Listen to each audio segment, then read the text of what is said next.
Bismillahirrahmanirrahim. Assalamualaikum warahmatullahi wabarakatuh.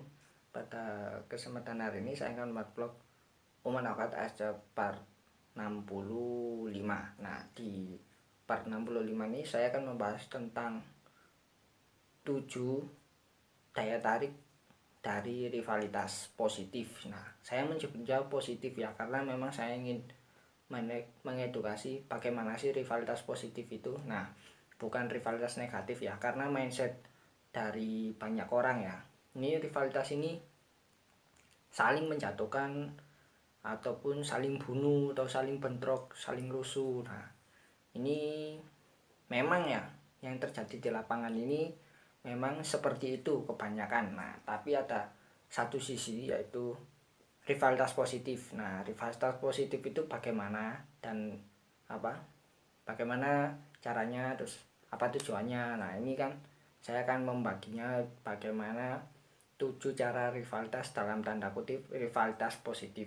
Nah, rivalitas positif ini saya akan bagi menjadi 2. Nah, ada 3 ya.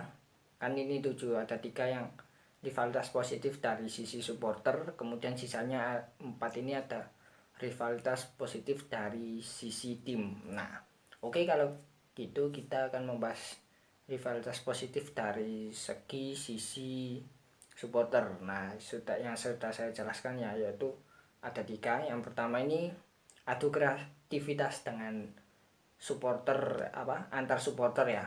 Adu kreativitas ini bisa menggunakan koreo contohnya, ataupun menggunakan yel-yel yang menyemangati. Nah, kalau say war ini dengan rivalitas selama di dalam stadion ini, kalau menurut saya sah-sah saja ya, tapi tanpa menyinggung suku, ras, agama. Nah, kalau di undang-undang kan kita tidak boleh ya menyinggung suku, ras, agama ini ya, karena ini bisa dikatakan juga di luar konteks dari sepak bola ya. My game is fair play. Nah, kalau kita menyaksikan suatu pertandingan sepak bola kan sebelum pemain masuk kan ada bendera seperti itu. Nah, kalau bisa sepak bola ini kan juga menjadi alat pemersatu. Nah, dari semua yang menonton sepak bola tersebut ya. Kemudian ini setelah itu ya ada yang kedua, yaitu tahan posting provokasi di media sosial. Nah, tahan provokasi tujuannya untuk tidak memperkeruh rivalitas negatif ya, tanda kutip ya. Banyak ini rivalitas supporter ini setelah misalkan ada gesekan antar supporter ini berlanjut ke hari-hari berikutnya ya. Berlanjutnya ini di hari-hari berikutnya ini saling ejek biasanya di media sosial ya. Misalkan antar 2 kelompok supporter ini saling ejek, kemudian di pertandingan berikutnya ini juga akan menjadi panas lagi ya, ketika 2 tim yang sebelumnya ada dua ini kelompok supporter ini awalnya dulunya atau tahun lalunya ini gesekan. Nah, tahan ya, ini sekali lagi posting provokasi ke supporter lain. Lebih baik kalau saran saya ini fokus ya mendukung tim, atau lebih baik kita mengkritik tim atau pemain yang kita dukung ya, apabila memang tim yang kita dukung ini mainnya jelek ataupun pemain ini mainnya jelek. Nah, kita juga mendukung mengkritiknya ini juga harus positif, harus sopan lah istilahnya ya. Nah, kemudian yang ketiga ini yang terakhir, yaitu tahan atribut provokasi. Nah, ini kan juga ada atribut provokasi, baik itu kaos ataupun sjal ya. Nah, yang biasanya juga dibawa ke stadion ya. Nah, kalau misalkan ini saya kalau menyarankannya, saya juga jujur ya punya atribut yang mengandung provokasi, tapi akhirnya setelah beberapa tahun belakangan ini atribut-atribut yang provokasi ini saya sengaja saya simpan ke lemari saya ya, nggak pernah saya pakai untuk aktivitas ataupun untuk menyaksikan suatu pertandingan sepak bola apalagi ya. Nah, ini tujuannya juga ini ya positif ya kalau menurut saya. Kita kalau nggak menonton sepak bola secara langsung di stadion ini tanpa atribut provokasi ya. Nah kalau biasanya ini ada ini generasi kita ya berikutnya ini yang nonton di stadion ataupun di apa, nah, di stadion lah istilahnya, melihat apa atribut provokasi kita. Nah ini kan biasanya ini apa, generasi selanjutnya ini akan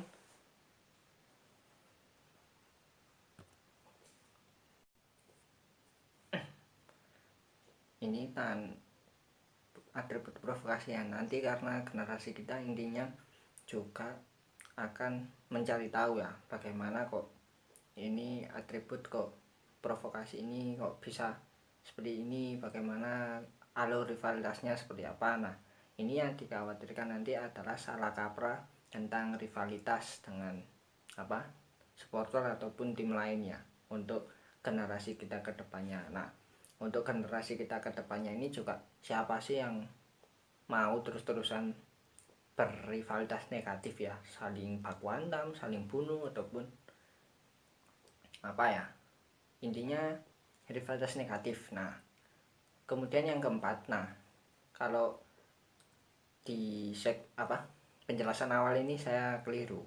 Nah kalau empat ini rivalitas positif dari sisi supporter. Nah yang ketiga ini rivalitas dari sisi tim. Nah ini kita sudah mencapai yang keempat, yaitu rivalitas positif dari sisi supporter. Jadi ini yang terakhir ya, ini kita harus menyanyi pada saat pesaingwar nyanyikan pesaingwar saat kita memang bertemu dengan tim rival kita ya di satu pertandingan.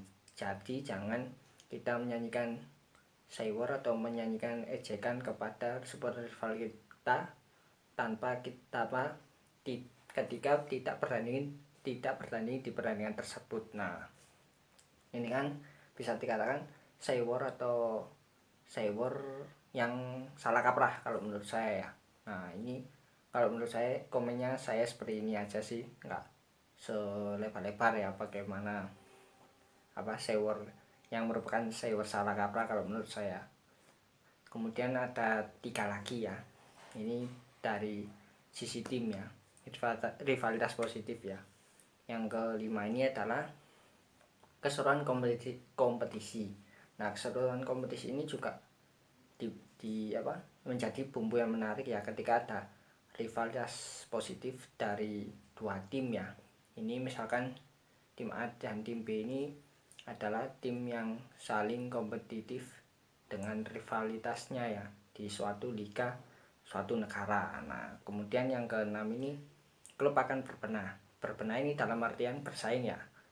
Ketika 2 tim ini mempunyai rivalitas positif, nah klub ini akan berbenah biasanya dalam dari segi mencari pemain untuk menjadi squad tim tersebut ya, ataupun ini bersaing dalam misalkan merchandise. Nah merchandise suatu tim ini juga bersaing ya satu sama lain ya, 2 tim ini bersaing satu sama lain.